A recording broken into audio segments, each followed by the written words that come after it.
Buongiorno. This is Patrick here from A Guide to Italy. And today I want to give you a bit of a historical overview of Italy. We're not going to do a deep dive, but a few things that I think are really important because you will see history everywhere you go in Italy, but you may not notice it. And if you may not notice why you're seeing what you're seeing, it'll add so much meaning if you do. I'm going to do this in installments because I think it'll be more digestible that way.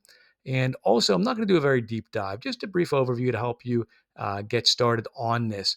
And there's a quote I really like by the author Michael Crichton. We might remember Michael Crichton, famous author, and he said at one point in time, if you don't know history, then you don't know anything. You are a leaf that doesn't know that it is part of a tree. And I think this is so true. As an example, let's say you're walking down the street in Italy and you look up at a sign.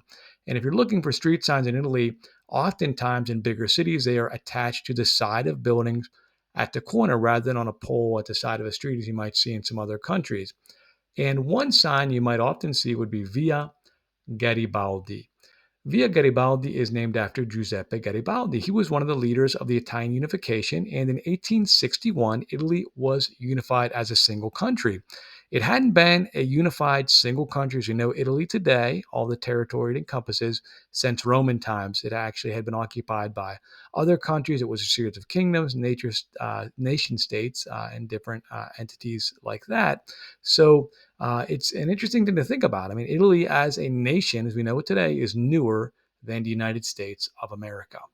And as we're looking at signs, you might see a sign that has a date on this, like Via 25 Aprile. This means April 25th Street, because Italy was occupied by the Germans during the Second World War. And this happens to be the date when Italy was liberated from German occupation. This is important also because, if you see a sign that has a date on it, the date might be connected to a national holiday or a national festival. So you want to do some research and find out because perhaps the stores or museums or something you want to go to could be closed, or there might be some festivals, or there might be a parade or something that you'd like to attend and check out on a date like this. So when you see signs, I would look them up or ask a local. That's a great way to do it too. The history is right there at your fingertips. There are signs everywhere, so make sure you check them out and learn a bit. But I think if we're going to do a bit of an overview of Italy and its history, I think we should start with the Etruscans. The Etruscans sound a bit like Tuscans.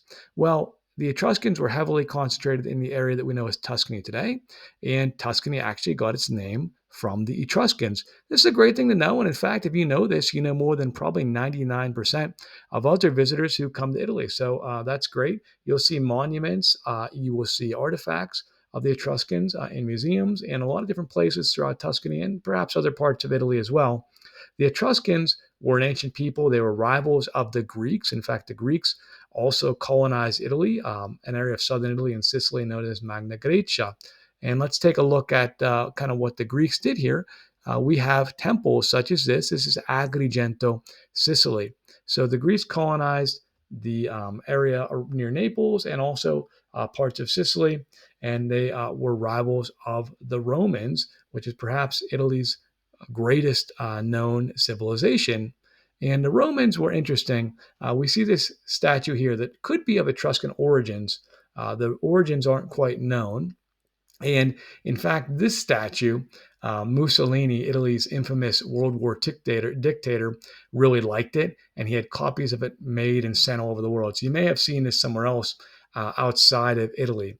But according to legend, Rome was founded by an orphan, Romulus, in 1753 BCE, along with his twin brother, Remus. Now, it's not called, the city isn't called Remus, the city is called Rome, named after Romulus. And that is because, as the story goes, they were nursed by this she wolf that you see here, and then Romulus actually murdered his brother. So that's at least what the legend says, and the statue is called the Capitoline Wolf. So it depicts these two boys right here.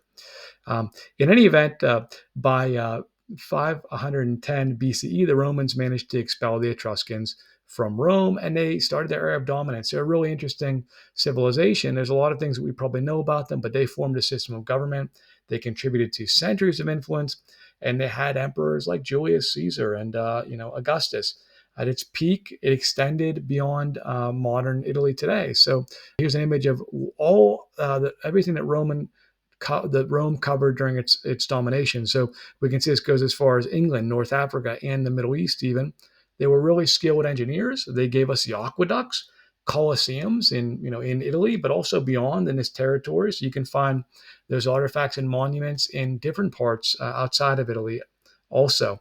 And their street plans, you often see Roman street plans and grids in Italian cities today. And you'll see aqueducts and remnants of them throughout different parts of Italy and beyond. So we have the Senate, right? We have gladiators, we have Roman numerals, we have the Latin alphabet, and Latin as a language, and that's a foundation of many European languages. Many words come from Latin, which the Romans spoke. And then today we have a movement which is quite popular called Stoicism. It's a modern philosophical movement, but it's really not modern in its origins. It goes back to Roman Emperor Marcus Aurelius, and his writings were in a journal called the Meditations. It's an interesting book, actually. It's worth a look, I think, for anyone who's interested in self reflection and philosophy.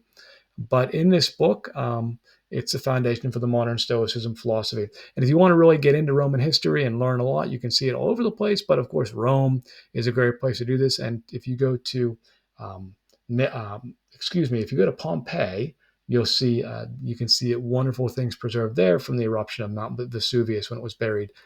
I think this is probably enough at this point, and we'll cover the rest from Roman history and beyond in part two. So if you want to learn more about this, I encourage you to check out the book, A Guide to Italy, Cultural Insights and Tips to Maximize Your Trip. I write a bit more about this, but I also cover a lot of cultural tips and things that you need to know how to have a really meaningful experience while you're in Italy and kind of go beyond just that tourist experience.